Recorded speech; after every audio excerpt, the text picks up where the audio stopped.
5 na ng hapon na, ngunit 3 piraso pa lamang ng walis tingting ang nabawa sa paninda ni Jeric. Simula pagkabata yun na ang kinabubuhay nila ni Lola Feli.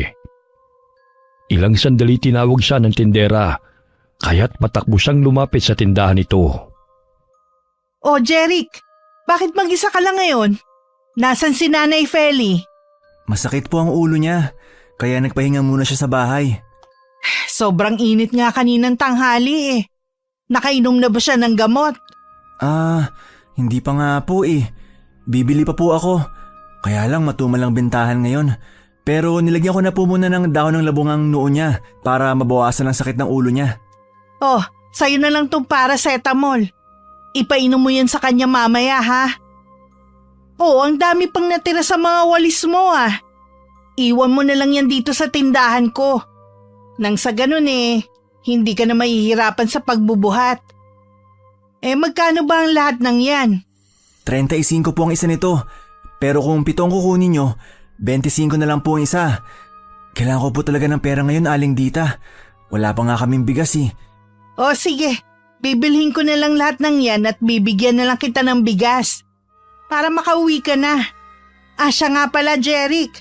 Naghahanap ng all-around boy ang amo ng anak kong si Chi. Baka gusto mo magtrabaho kay Sir Benedict. Malaki-laki rin ang sahod ah. Nang sa ganun hindi ka na mamroblema sa pera. Talaga ho? Magpapaalam po muna ako kay Lola. Tsak malaking tulong po yan sa amin kapag natanggap ako sa trabaho. Mabait naman ang magiging amo mo kung sakali. 3 taon na nga nagtatrabaho si Chi sa laundry shop nun eh. Pero kahit kailan hindi pa nagka-problema ang anak ko. Lalo na pagdating sa pera. Sige po, Aling Dita. Kakausapin ko muna si Lola tungkol dyan. O siya, sabihan mo lang ako kung tatanggapin mo ang trabaho ha. Sayang din kasi kapag napunta pa sa iba. Masayang umuwi si Jeric upang ibalita kay Lola Feli ang trabaho na inaalok sa kanya ng tindera. Ngunit mababanag ang lungkot sa mukha ni Lola dahil ayaw niyang mapalayo sa kanyang apo. Malayo ang bayan, apo. Tsaka hindi ako sanay na mapalayo sa'yo. Pero Lola, hindi na po tayo mahihirapan sa paglalako ng mga walis tingting dahil sigurado na may sweldo ako matatanggap kada buwan. Tsaka maibibili na kita ng pagkain at gamot. Lola, sige na. Payagan niyo na po ako. Sige, bukas. Kakausapin ko si Dita. Dahil gusto kong makilala ang magiging amo mo. Mamaya sira ulo pala yun at mapahamak ka pa. Mabait naman daw po si Sir Benedict. Mahirap na ang magtiwala, apo. Lalo na't hindi pa natin lubusang kilala ang taong yun. Hindi masisisi ni Jeric si Lola Feli kung mahirap siya magtiwala sa mga tao sapagkat namatay ang kanyang ama dahil trinidor ng kaibigan nito. Pinagsasasaksak siya dahil sa inggit sa trabaho hanggang sa bawian ng buhay. Ang kanyang ina naman ay pumanaw matapos siyang ipanganak, kaya si Lola Feli na ang tumayong magulang niya. Kinabukasan, maagang tumungo ang maglola sa tindahan ni Aling Dita. Kinausap ni Lola Feli ang kaibigan niyang tindera tungkol sa trabahong inaalok nito kay Jeric. Kung sigurado yang si Jeric, tatawagan ko ngayon ang anak ko para mairekomenda siya agad kay Sir Benedict. Huwag kang mag-alala, Nanay Feli. Mabait ang taong yun. Basta, gusto ko makilala ang magiging amo ng aking apo. Agad na tinawagan ni Aling Dita ang anak niyang si Chi. Kaya bago siya pumunta sa pinagtatrabahuhan niya, dumaan muna siya sa tindahan ng kanyang ina upang makipagkita kina Lola Feli at Jeric. Sumama ang maglola kay Chi sa laundry shop. Nagkataon na naroon si Benedict, kaya't agad nitong kinausap ang binata tungkol sa trabaho na papasukan nito. Maya-maya'y lumabas sa maliit na silid si Jeric na nakangiti kay Lola. Lola, natanggap po ako. Tsaka mabait naman po si Sir Benedict kaya wag na kayong mag-alala. Basta huwag kang gagawa ng ikagagalit niya, apo. Alalahanin mo ang lahat ng payo ko sa'yo, ha? Ay, syempre naman po, Lola. Araw ng Lunes. Magang nagising ang binata upang mag-impake ng kanyang mga gamit. maluha-luha ang mga mata ni Lola habang niyayakap ang apo upang magpaalam dahil magtatrabaho na si Jeric sa bayan. O basta, mag-iingat ka roon, Apo. Kapag hindi mo nagustuhan ang patakaran ng iyong amo, umuwi ka rito, ha? Hihintayin kita. Lola naman, uwi ako rito kapag day off ko. 2 beses naman yun sa isang buwan. Basta wag niyong pabayaan ang sarili niyo rito ha. Magsabi kayo sa mga kapitbahay kung masama ang pakiramdam niyo. La, wag ka nang umiyak. Dumiretso si Jeric sa laundry shop kung saan siya susunduin ni Benedict. Ilang sandali pa'y dumating ang lalaki sakay ng kotse nito. Bit-bit ang lumang bag. Agad na pumasok ang binata sa sasakyan ng kinakabahan. Huwag ka mag-alala. Madali lang naman ang trabaho mo, Jeric. Gusto ko maaga mong lilinisin ang sasakyan ko bago ako umalis, ha? Tapos kada Sabado, doon ko sa gym ko maglilinis. Ayoko ng taong pakialamero. Kung ano nakikita at narinig mo na labas naman sa iyong trabaho, huwag ka na makialam. Nagkakaintindihan ba tayo? Opo, sir. Libre naman ang pagkain mo at may sarili kang kwarto matutulugan. Kung lahat ng utos ko sa iyo susundin mo, wala naman tayo magiging problema. Ang sahod mo kada kinsenas at katapusan, ha? Salamat po, sir. Pagdating nila sa bahay ni Benedict, gayon na lamang ang pagkamangha ng binata. Hindi man yon kalakihan katulad sa mga nadaanan nilang bahay, ngunit malinis at maganda ito at may malinis pang swimming pool. Ang ganda po ng bahay niyo, sir. Mag-isa ka lang po bang nakatira dito? May mga kaibigan akong pumupunta rito tuwing linggo. Siya nga pala, ang kwarto mo, dun banda sa likod ng kusina. Masaya ang binata nang pumasok siya sa kanyang silid. Hindi kalakihan yun, ngunit hindi na tagpi-tagpi katulad sa barong-barong na kanilang tinitirhan. May sarili din siyang banyo. Ang lambot ng kama.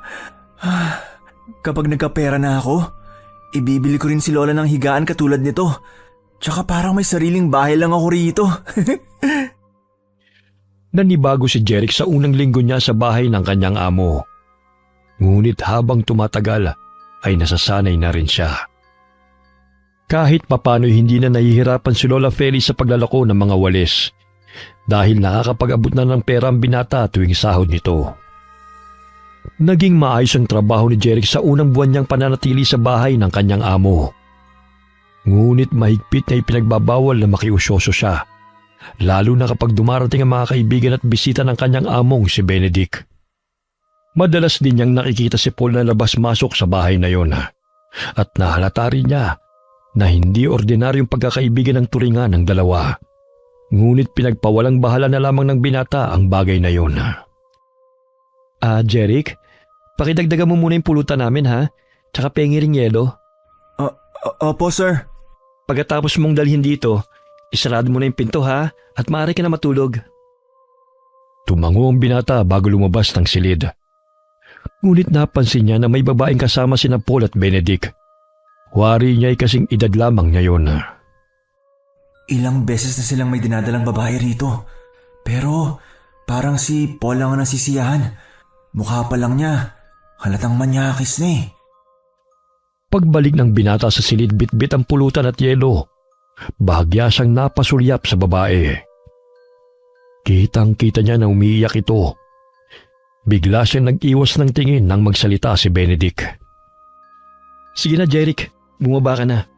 Kami nang bahala rito. Agad na lumabas ng silid ang binata at sinarado ang pinto. Ilang sandali pa'y narinig niya ang palahaw ng babae habang humihingi ito ng tulong. Hindi ako pwede makialam dahil yun ang napagkasunduan namin ni Sir Benedict. Pero anong ginagawa nila sa babae? Saglit na napahinto si Jeric sa paglalakad pababa ng hagdan nang marinig ang impit na iyak ng babae habang si Paul naman ay malutong na humahalakhak. Huwag kang umiyak. Naglalaro lang naman tayo eh.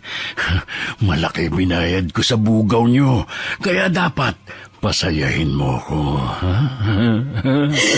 Pakiusap, wag. Maawa kayo sa akin. Hindi ka naman masasaktan eh. kung susundin mo lang ang lahat ng gusto ko. Huwag ka na kasing manlaban pa. Nagbabahid sila ng babae para sa panandaliang aliw? Pambihira. Talagang loko-loko tong si Paul. Nadadamay lang si Sir Benedict sa kalokohan niya eh. Bitiwan mo ako! Pakiusap! Huwag! Hindi ka masasaktan. Basta maging mabait ka lang. Palakas ng palakas ang tibok ng puso ni Jeric dahil nadidinig niya ang pagmamakaawa ng babae. Ngunit wala siyang magawa. Dumiretso na lamang siya sa kanyang silid at nahiga sa kama. Tinakpan niya ng una ng kanyang tenga dahil kahit na malayo na siya sa silid na yun, umaalingaw-ngaw pa rin sa kanyang pandinig ang iyak at pagmamakaawa ng babae. Kinabukasan, napabalikwas ng bangon ng binata nang pumasok si Benedict sa kanyang kwarto. Tinanghali siya ng gising dahil sa labis na pag-aalala sa babae. Jeric, bumangon ka na riyan.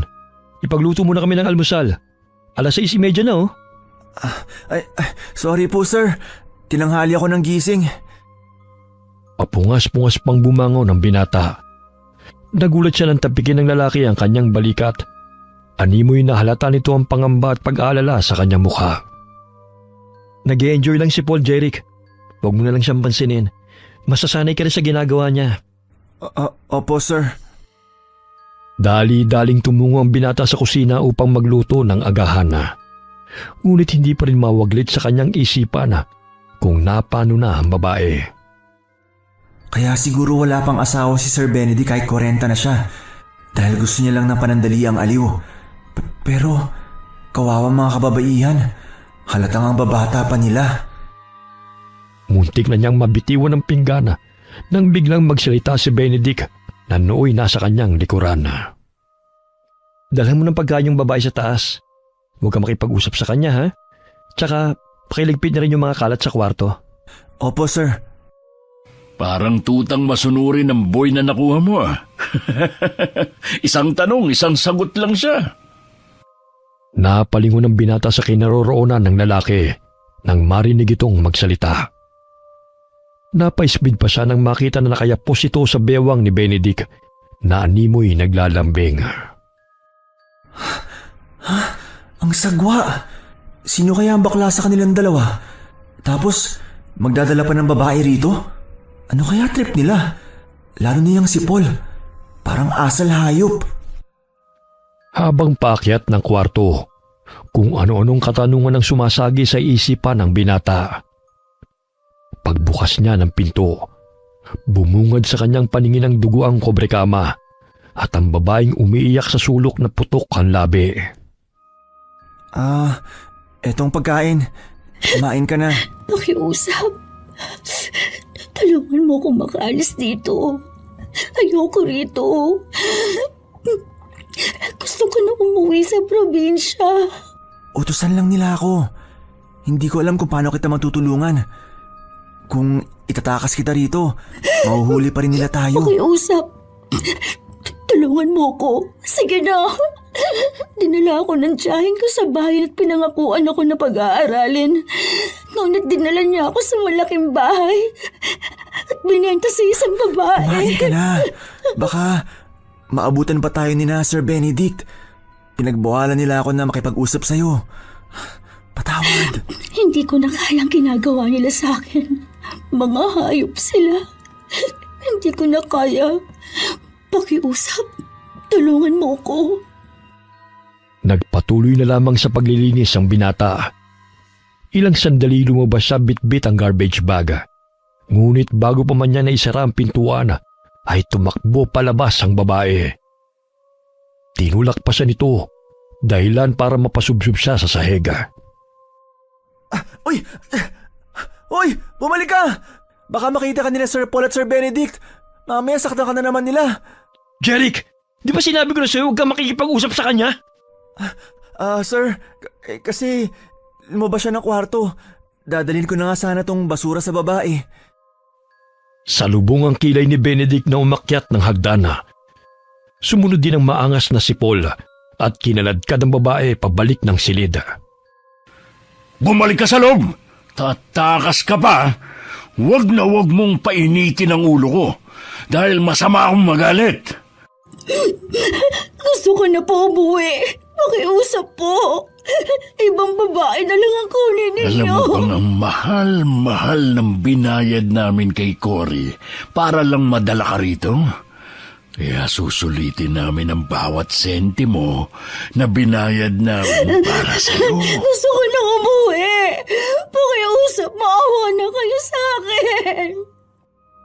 Malakas na sinampal ni Paul ang babae, dahilan na dumugo na naman ang labi nito. Napasandal na lamang si Jeric sa dingding at tila namanhid ang buo niyang katawan habang nasasaksihan ng pananakit ni Paul sa babae. Bahagyang napapikit ang binata habang nadidinig ang bawat pagdapo ng suntok ng lalaki na tumatama sa mukha ng kawawang si Kay. Hintayin mo ang araw na ibalik kita sa bahay aliwan kung saan ka nang galing dahil hindi pa ako tapos sa'yo. Mga baboy kayo! Mga walang hiya! Hindi ako hayop para pagpasapasahan ninyong dalawa. Hindi ako katulad ng ibang babae nagbebenta ng laman. Ayaw mo talagang tumigil, ha? Hindi na nakayanan ng binata na panoorin na lamang ang nangyayari. Kaya pumasok siya sa kwarto upang awatin si Paul sa pananakit sa babae. Ngunit hindi pa ito nakontento. Iniuuntog pa nito ang ulo ng babae sa sahig habang sinasakal. Matapang ka, ha? Ang pinakaayaw ko ay ang matabil ang dila at kinakalaban ako. Sir Paul, tama na po yan. Hindi na po siya makahinga, oh. Demonyo ka! Yan ang nababagay sa'yo. Wala kang Gusto mo pa talaga akong kalabanin, ha? Sir Paul, parang hindi na po siya gumagalaw. Kasalanan mo to, eh. Nandidilat pa ang mga matang binuliyawan ni Paul ang binata. Ilang sandali pa'y kinuwelyuhan nito si Jeric at sinuntok sa muka. Pakialamero ka kasi. Kung hindi dahil sa'yo, hindi siya magkakaroon ng lakas na loob para tumakas. Bakit mo siya kinausap? Hindi ko po siya kinausap, sir. Binigyan ko lang siya ng pagkain. Ayaw na rin sa utos ni Sir Benedict. Tama na yan, Paul. Huwag mo nang dagdagan pa yung papatayin mo. Ang aga-aga mainit na naman yung ulo mo, eh. Marahang hinaplos ni Benedict ang braso ng lalaki at hinalikan ito sa pisngi. Naaninag ng binata ang tagpong yun, kaya naging malinaw sa kanya ang lahat na may relasyon ang dalawa. Bakla si Sir Benedict? Kaya madalas nandito ang gunggong na Paul na to. Akala mo kung sino, mukhang pinipirahan lang niya si Sir. Pinahid ni Jeric ang dugo ang labi at marahang tumayo upang lumabas ng kwarto. Ngunit hinablot ni Paul ang damit ng binata at binalibag siya sa sahig, dahilan upang mapasubsob ito sa babaeng wala ng buhay.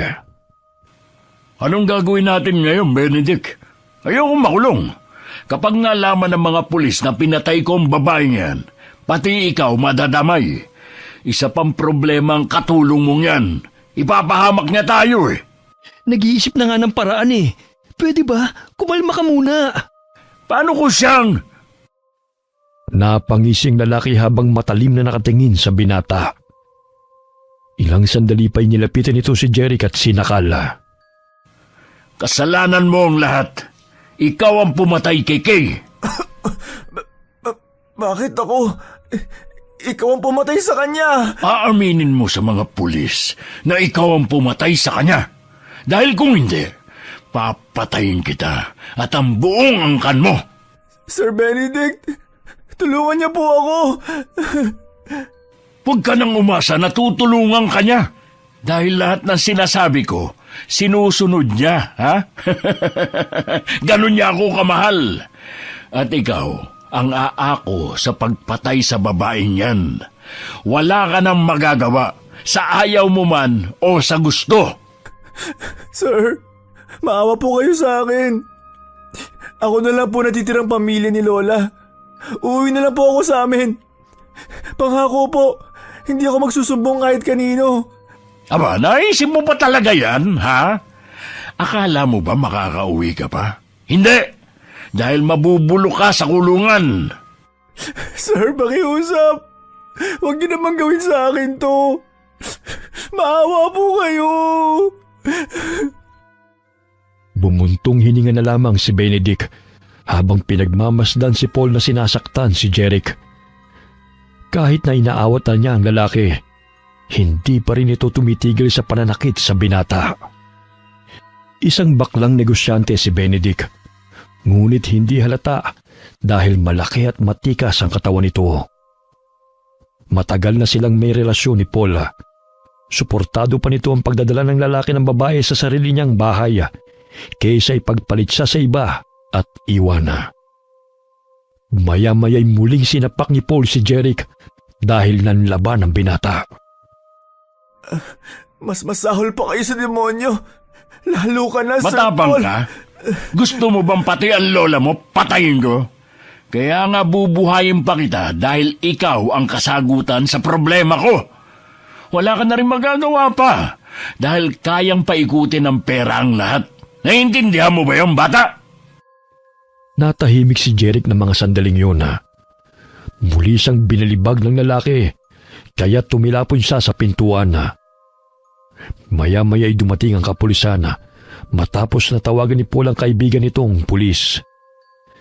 Dinampot ng mga ito ang binata dahil pinalabas ni Paul at Benedict na nobya ni Jeric ang babae at dahil sa selos ay nagawa niyang patayin si Kaya. Aray! Hindi po akong kriminal. Si Sir Paul. Pinagbandaan niya akong papatayin. Maniwala po kayo sa akin. Ikulong nyo na yan! Pinagkatiwalaan namin yan, pero katarantaduhan palang inaatupag. Sir, wala akong kasalanan. Pakawalan niyo ho ako. Ngunit kahit anong paliwanag ng binata, hindi pa rin siya pinakinggan ng mga otoridad. Ilang araw na ang lumipas at nanatili pa rin sa kulungan si Jeric. Iyak siya ng iyak dahil sa kabila ng kanyang mga pahayag, hindi siya pinaniniwalaan. Nalaman ni Lola Feli ang tungkol sa pagkakakulong ng apo nang ibalita ito sa kanya ng kaibigang tindera. Umiiyak na pumunta sa presinto si Lola upang bisitahin ang apong si Jeric. Jeric, iho, ano ba ang nangyari? Ay, Diyos ko, ano ang ginawa nila sa'yo? Puro pasanay ang mukha mo, apo. Lola, hindi totoo yung binibintang nila sa akin. Si Sir Paul at Sir Benedict, magkasabwat sila. Lola, hindi ko kayang pumatay. Pinilit nila akong aminin ang kasalanan na hindi ko naman ginawa. Dahil maging kayo, papatayin nila. Alam ko na hindi mo magagawa yun dahil pinalaki kitang mabuting bata. Pakiusap, Lola. Kausapin mo yung mga pulis. Ayoko makulong rito. Ganun na lamang ang panlulumo ni Lola Feli nang makita ang apo sa loob ng kulungan. Pinuntahan niya si Benedict sa bahay nito, ngunit hindi siya hinarap ng lalaki. Muling bumalik si Lola Feli sa kulungan na bigong makausap si Benedict. Ngunit halos magwala siya nang malaman mula sa isang pulis na patay na ang kanyang apo dahil sa pambubugbog ng mga preso sa utos ni Paul. Hindi ako papayag na hindi mabigyan ng hustisya ang pagkamatay ng aking apo. Napakabait niyang bata at alam ko wala siyang kasalanan. Pinakalma ng isang pulis si Lola, ngunit ilang sandali pa ay nawalan ito ng malay dahil sa kaiyak.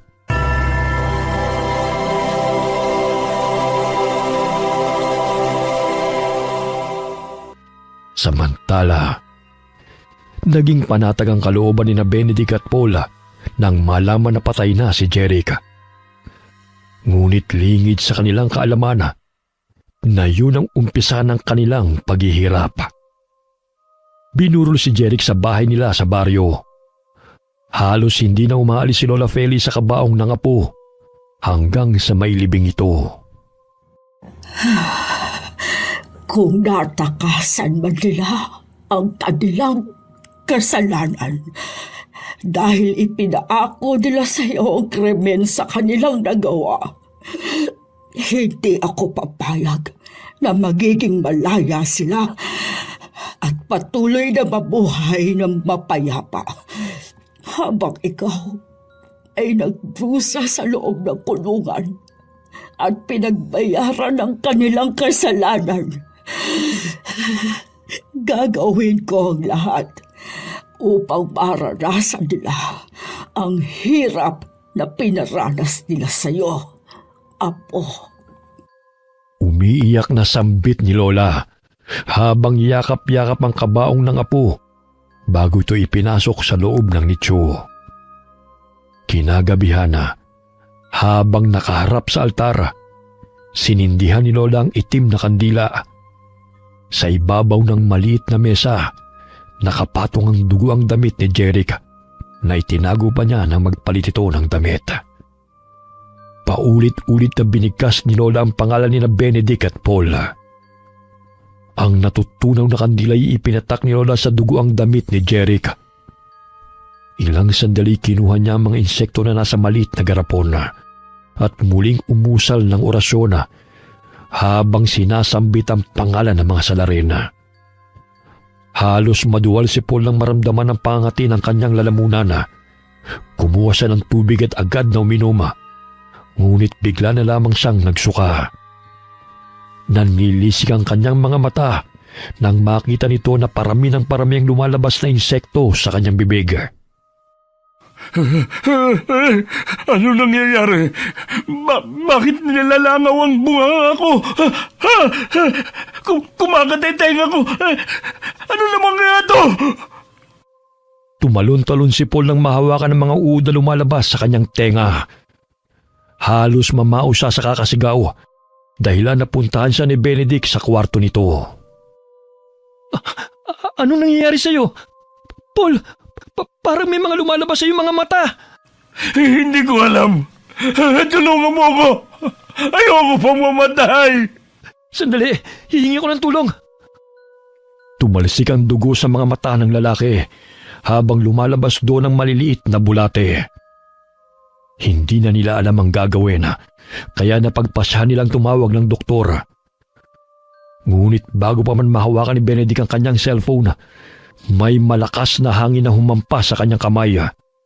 Dahilan upang tumilapon ang cellphone na hawak nito. Naaninag din ito ang itim na anino ng isang tao. Ben, tulungan mo ako. Ang sakit. Ay, hindi ko na kaya. Paul, parang may tao. Nasaan? Sa likod mo. Paalisin mo siya! Paalisin mo! Dali! Umalingaw-ngaw sa kanilang pandinig ang malakas na halakhak ng matandang babae. Napatakip sila ng kanilang tenga dahil nakakabingi yun sa kanilang pandinig. Sino ka? Anong kailangan mo sa amin? Ben, parang may gumagalaw. May gumagalaw-galaw sa tiyan ko. Tingnan mo! Tingnan mo! Namilog ang mga mata ni Benedict nang makita na lumaki ang tiyan ni Paul. Nagkaroon yun ng hiwa at doon lumabas sa mga insekto na pilit na kumakawala sa katawan ng lalaki. Sakit! Tulong! Hihingi ako ng tulong, Paul. Sandali lang. Tatawag ako ng doktor. Hindi na kayo makakawala sa sumpa na ipinataw ko sa inyo. Kulang pa yan bilang kabayaran sa mga buhay na kinuha ninyo. Sino ka? Anong kailangan mo sa amin? Ang kailangan ko ay ang makipaghiganti. Gusto ko makita kayong naghihirap hanggang sa kahuli-hulihan ninyong hininga. Ang ginawa ninyo ay walang kapatawaran. Pumatay kayo ng inosenteng tao. Wala kaming alam sa pinagsasabi mo! Wala nga ba? O sadyang bulag at bingi lamang kayo sa katotohanan? Kayo ang mamamatay tao at hindi ang aking apo. Dali-daling tumakbo si Benedict patungo sa pintuan. Ngunit bago pa man siya makalabas, ay sinalubong siya ng malakas na hangin. Kasabay ng mga langaw na pumasok sa kanyang ilong at tenga. Ganun na lamang ang palaho ni Benedict habang iwinawasiwas sa mga kamay upang lumayo ang mga insekto na sumusugod sa kanya.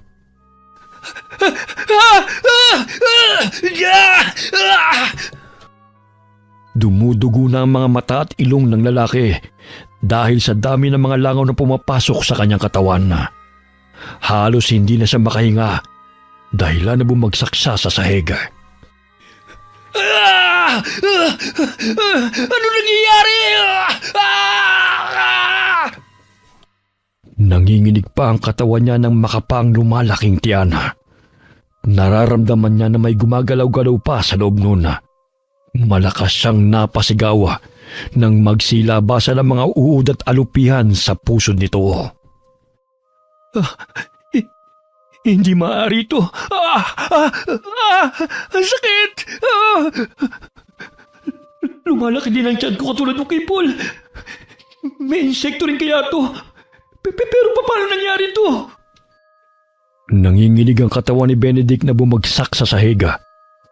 Gumapang siya patungo sa kinaroroonan ni Paul na nooy habol-habol na ang paghinga.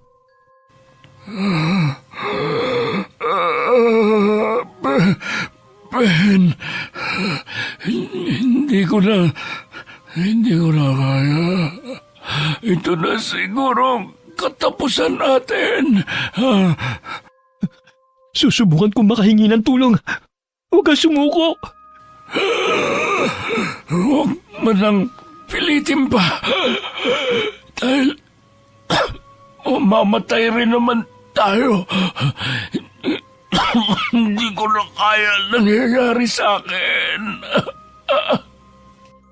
Kinaumagahan na, napasigaw si Benedict nang makita na halos maubos ang laman ni Paul dahil kinakain ng insekto. Pilit niyang binubuksan ang pintuan, ngunit hindi niya kaya. Ilang sandali, nandilat ang kanyang mga mata nang maaninag na nakatayo sa kanyang harapan ang naagnas na katawan ni Jeric at ang bangkay ng babae na kanilang pinatay. Lumayo kayo sa akin! Wala akong kasalanan sa inyo! Mananagot kayo. Kayo ang dapat na mamatay. Mga salot! Salot! Kayo ang dapat mamatay! Hindi kami! Sino kayo? Paano kayo nakapasok dito? Nadagdagan ng takot ni Benedict nang biglang sumabay sa ihip ng hangin ang mga anino ng dalawang tao na nakikita niya. Maya-maya'y biglang nabuwag ang mga anino at nagsili para ng mga insekto patungo sa kanyang bunganga. Ganun na lamang ang panginginig ng lalaki habang pumapasok ang mga langaw at lamok sa bawat butas ng katawan nito. Maya-maya'y bumulwak ang lumulobong tiyan ni Benedict at nagsilabasa ng mga insekto. Makalipas ang ilang araw, nagtataka mga tauhan ni Benedict kung bakit hindi ito napapagawi sa laundry shop at iba pa nitong negosyo. Kaya naglakas loob ang isang taong pinagkakatiwalaan nito na puntahan ng lalaki sa tinitirhan nitong bahay. Sa tulong ng gwardiya ng subdivision ay nabuksan ang gate ng bahay ni Benedict. Ngunit hindi pa man sila nakakapasok. Umaalingaso na ang mabahong amoy na nagmumula sa loob ng bahay.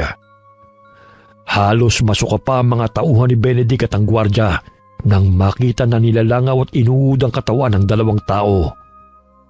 Bagamat sa tulong ng mga pulis, nalaman ng mga ito na sina Benedict at Paul ang naagnas na mga bangkay. Muling bumalik si Lola Feli sa pagtitinda ng walis tingting sa palengke. Araw-araw din niyang binibisita ang apo sa puntod nito. Nagkita sila ni Aling Dita sa palengke at ibinalita ng tindera ang karumal-dumal na sinapit nila Benedict at ng kaibigan nitong si Paul. Kumusta ka na, Nay Feli? Ang tagal din nating hindi nagkita matapos mailibing si Jeric. Nalulungkot talaga ako sa nangyari sa kanya hanggang ngayon. Hindi ko alam kung paanong haharapin ang buhay na wala si Jeric. Siya lang ang dahilan kung bakit nagpupursige ako sa buhay. Ngunit wala na ang pinakamamahal kong apo. Alam mo, Nay Feli, nabalitaan ko namatay si Sir Benedict at kaibigan niya. Halos hindi na nga makilala eh. Huli ka na sa balita, Dita. Dahil ako ang may kagagawan nun. Ngayon nila sabihin na kayang kontrolin ng kanilang salapi ang lahat. Napaismid si Lola Feli sa tindera at agad na nagpaalam dahil hindi siya interesado sa anumang ibabalita ng kaibigan sa kanya. Umalis si Lola sa palengke, ngunit kahit saan man siya magpunta, naging bukang bibig ng mga taong karumal-dumal ng pagkamatay ng negosyanteng si Benedict at Paul. Ngunit lingid sa kaalaman ng lahat na ang paghihiganti ni Lola ang siyang tumapo sa buhay ng mga lalaki sa pamamagitan ng barang upang mabigyan ng hustisya ang pagkamatay ng kanyang apo na napagbintangan lamang. Wakas. Okay, sana po nagustuhan niyo ang kwento natin ngayon. Shoutout po tayo kina Lando, Irene, Katkat at Kirstine. Kamusta po kayo? Shoutout sa Fulona family, kay Sheila, May Grace, Samantha, Nana, Seco, and Adi. At sa mga makukulit na pamangkin ni Miss Ann Fuentes na nasa Dubai ngayon. Kamusta po kayong lahat dyan? Hi kay May Carino from Bacolod City. Hi kay Ami Viray from Talim Island, Province of Rizal. Hi kay Jayden Narvasa. Hi kay Geraldine Narbasa. Hi kay Maria Consuelo Benitez. Alright, maraming salamat po sa inyong lahat and God bless all of you.